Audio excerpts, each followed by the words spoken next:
Good morning Varinder, स्वागत है आपका। शुरुआत करते हैं अच्छे नतीजों से। आप ही कहते हैं आजकल फॉर अ चेंज इस बार अच्छे नतीजों की लिस्ट थोड़ी ज्यादा लंबी। बताएं कौन कौन से रिजल्ट्स आपको आए हैं पसंद। Good morning sir, to you and everyone. नतीजे अच्छे आ रहे हैं सर। लार्ज कैप्स एक्चुअली ज्यादा बेटर कर रहे हैं इस बार। अपार्ट फ्रॉम द नंबर्स जो आए थे sir, I think con calls और जरूरी हो रही है इस बार मार्केट में। I think Canara Bank is one stock which I think did very well. Numbers अच्छे थे। मोर इम्पोर्टेंटली अगर उनकी कमेंट्री सुने तो sir, commentary was much better than even the larger private banks, चाहे वो आप आईसीआईसीआई बैंक की बात करें, एचडीएफसी बैंक की बात करें। आई थिंक 4 या 5 पी पे अगर आपको स्टॉक मिल रहा है तो इसको नजरअंदाज नहीं करना चाहिए सर। एंड अगर इनकी नेट इंटरेस्ट इनकम जो है वो 10% ऊपर थी। एस्टीमेट जो था स्ट्रीट में कुछ 8800 करोड़ था, उसके सामने 9400 करोड़ आया। एसेट क्वालिटी इंप्रूव हुई है। मैनेजमेंट बोल रहा है कि आगे जाके उनके नेम्स 3% रहेंगे, विच is a very good thing. Deposits में उनको कोई भी इशू नहीं है जिस तरीके से भी है आगे जाके। सो आई थिंक कैनरा बैंक की कमेंट्री बहुत अच्छी थी सर, जो मुझे अच्छा लगा। बाकी जो रिजल्ट्स आए थे मार्केट आज के बाद, आई थिंक आप लोग बात कर रहे हो बहुत नंबर्स के। बजाज ऑटो आई थिंक उनके लिए बहुत अच्छा क्वार्टर था। मेरे ख्याल में थर्ड क्वार्टर होगा जहाँ पे सबसे हाईएस्ट सेल उनका हुआ होगा, प्रॉफिट हुआ होगा। वॉल्यूम 14% ऊपर है, क्वार्टर क्वार्टर 22% ऊपर है Y and Y, which is a good thing. Export धीरे धीरे पिकअप कर रहा है। रियलाइजेशन में उतना दम नहीं है सर। रियलाइजेशन 1% नीचे थी, क्वार्टर क्वार्टर 4% ऊपर थी वाई एंड वाई। पर मैनेजमेंट ने बोला कि सर कि आगे जाके इंप्रूवमेंट होगा मार्जिन का, क्योंकि रियलाइजेशन वो एक्सपेक्ट कर रहे हैं कि ज्यादा अच्छी होंगी। 29% ग्रॉस प्रॉफिट मार्जिन कर रहे हैं, 20% एबिटा मार्जिन कर रहे हैं। और महंगा स्टॉक नहीं है ज्यादा, यस, बट द स्टॉक चला हुआ है, ये बोल सकते हो आप। रियल एस्टेट में परसेंटेज ऑफ कंप्लीशन मेथड के हिसाब से नंबर्स आते हैं। तो इस बार अगर आप डीएलएफ की बात करें तो उन्होंने अच्छा काम किया। आई थिंक अगर आप सिर्फ एक बुकिंग ट्रेंड देख लेंगे सर, बुकिंग ट्रेंड जो है इस क्वार्टर में 9000 करोड़ के आसपास आया। इमेजिन कीजिए सर, क्वार्टर क्वार्टर की बात कर रहा हूँ, इट वाज ओनली 2200 करोड़। सो 2200 करोड़ से 9000 करोड़ डीएलएफ का जो बुकिंग ट्रेंड आया, वो मेरे ख्याल में बहुत स्ट्रॉन्ग था। आई थिंक द लार्जेस्ट जो मैंने नंबर देखा था क्वार्टर 4 में देखा था सर, तो 8500 करोड़ का। 8500 करोड़ के सामने 9000 करोड़ का बुकिंग आया। आई थिंक ऑपरेशनल डेटा देखना बहुत जरूरी है इन रियल एस्टेट कंपनीज में। और उन्होंने बोला sir, I think they are very very aggressive. जो एग्रेसिव प्लान है उनके लॉन्चेस के वो बहुत अच्छे हैं। वो बोल रहे हैं कि हाँ भी FY24 के बियॉन्ड वो almost 1.5 crore 1.6 crore square feet launches करेंगे आगे जाके। Tata steel because of Indian operations वो very strong numbers. I think India में कुछ सोच नहीं रहा था कि इस तरीके से प्रदर्शन करेंगे वो। यूरोप अभी भी लॉस में कर रहा है तो ठीक है, बाकी एक्सपेक्टेड लाइन पे था।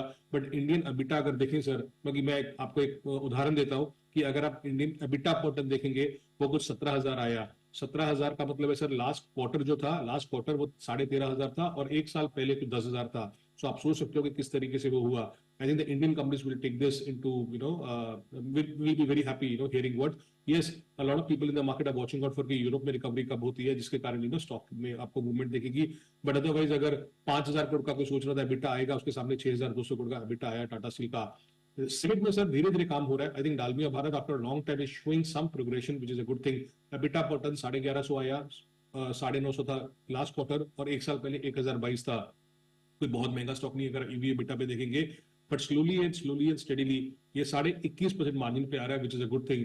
आई थिंक एक टाइम पे तो लोगों ने राइट ऑफ भी कर दिया था डालमिया भारत, कोई कुछ नहीं कर रहा है जिस तरीके से नहीं कर रहा।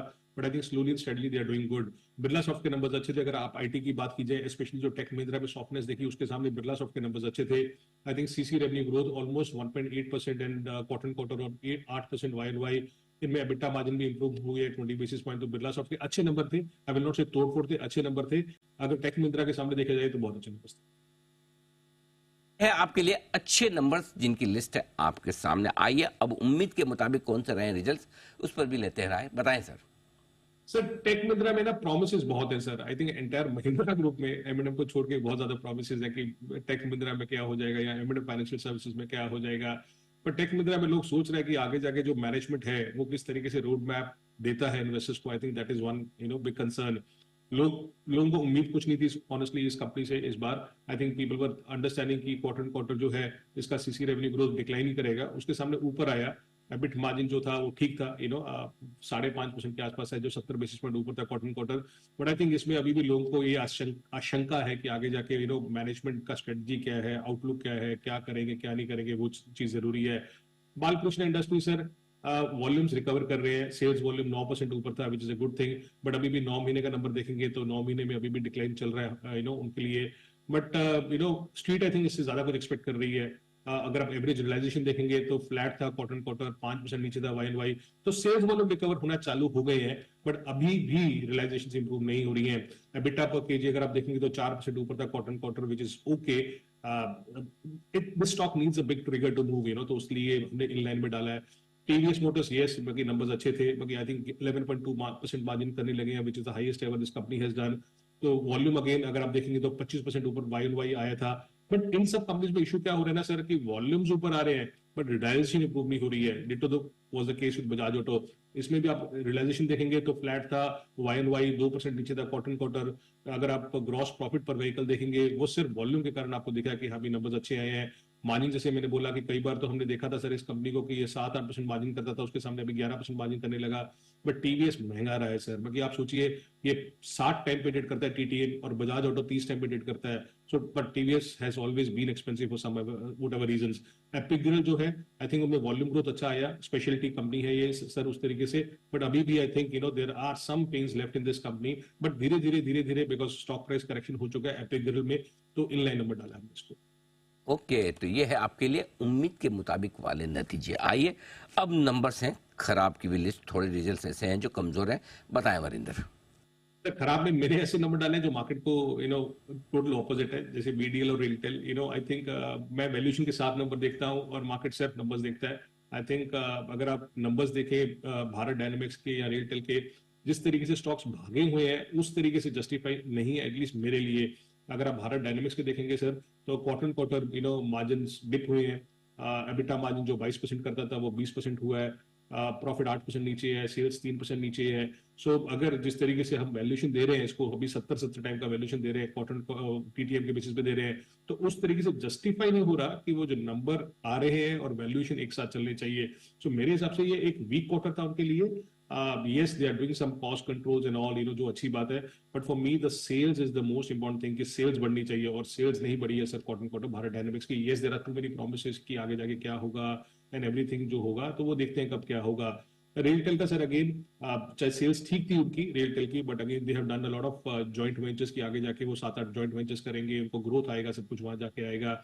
बट अगर आप नंबर्स देखें तो एबिटा मार्जिन जो 20% होता था 17% रह गया। इनका एक सेगमेंट है project services, work services segment है, जहाँ पे सेल्स अच्छी थी, सेगमेंट एबिट अच्छा था, पर मार्जिन जो 7% का था 6.5% रह गया।